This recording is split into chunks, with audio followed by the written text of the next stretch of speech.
Okay, so a system schema is basically a tool for studying force interactions between objects.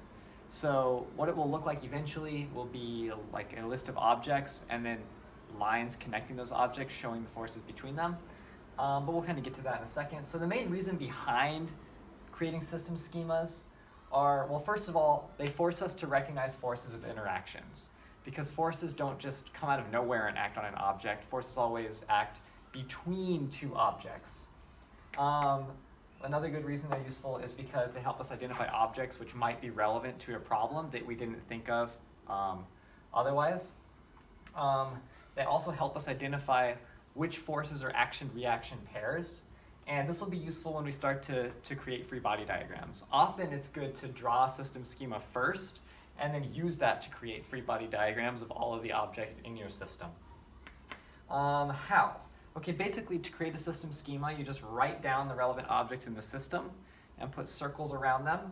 And then you draw and label lines between those objects to represent forces.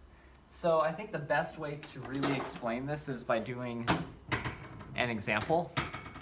So let's just say for our first example, let's take a table.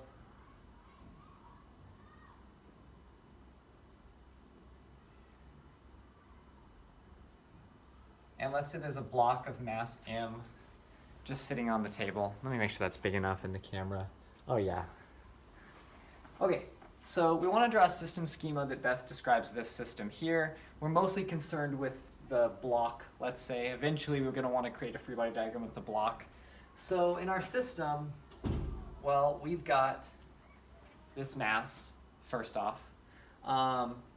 And there are going to be a couple forces on that mass. There's going to be gravity, and there's going to be normal force. Well, gravity comes from, and maybe instead of calling it m, I'll call it the block.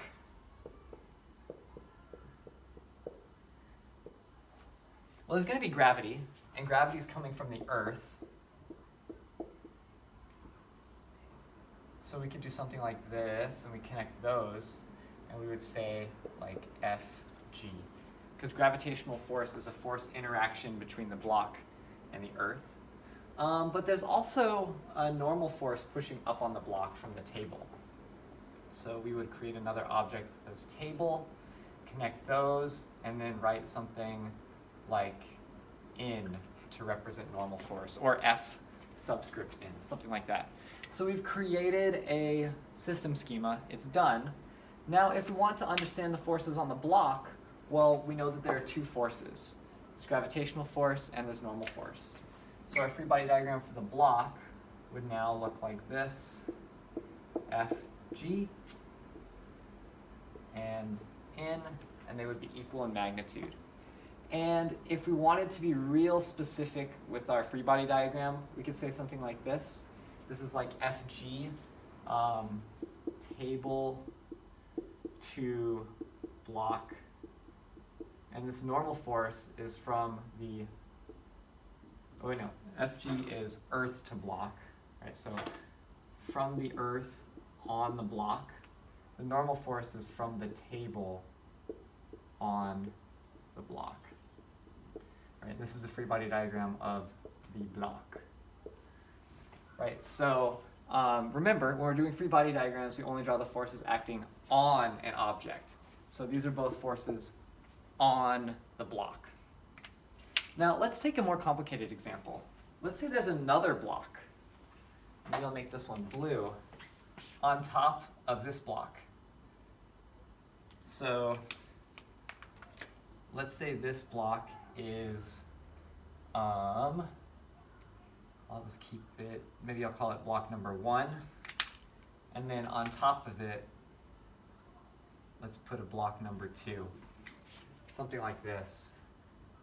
All right, so clearly there's more going on. So in addition to everything that we have now, we've also got another block 2 with gravity pulling it down. Block 1 is now holding it up. So I'm just going to start over from scratch. I'm going to erase all of this.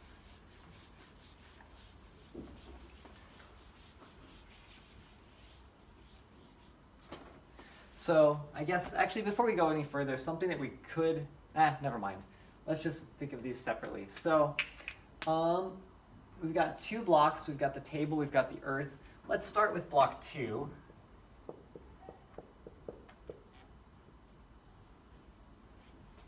Well, block 2 has gravitational force pulling down on it. That gravitational force is exerted by the earth. So let's stick with blue now. So there's a gravitational force between these. But the thing that's holding up block 2 is a contact force, the normal force from block 1. Block 2 is not actually touching the table. So there's a force from block 1 pushing on block 2. Now let's think about block 1. Right, block 1 has block 2 pushing down on it. That's what this normal force is. But block 1 also has a gravitational force interaction with the earth, right? Because block 1 is being pulled down by the earth. But block 1 is being held up by the table. So we're going to have to include the table now. And there's normal force between block 1 and the table. So this would be a complete system schema of this new system. Now let's draw free body diagrams for block 1 and block 2. So for block 1,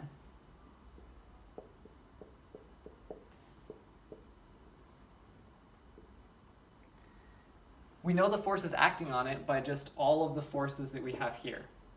So block 1 has gravity pulling it down.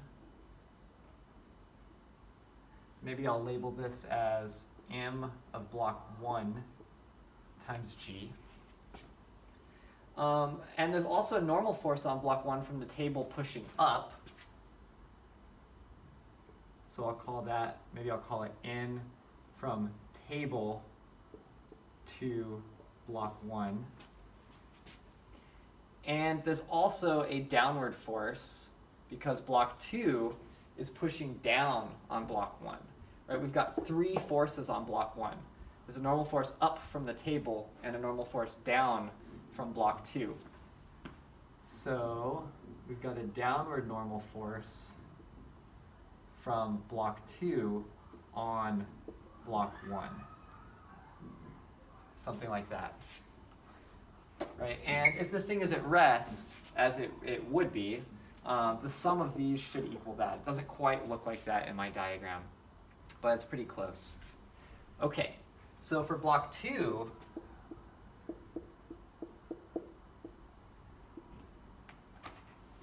our free body diagram only should have 2 forces on it. There's its own weight pulling down.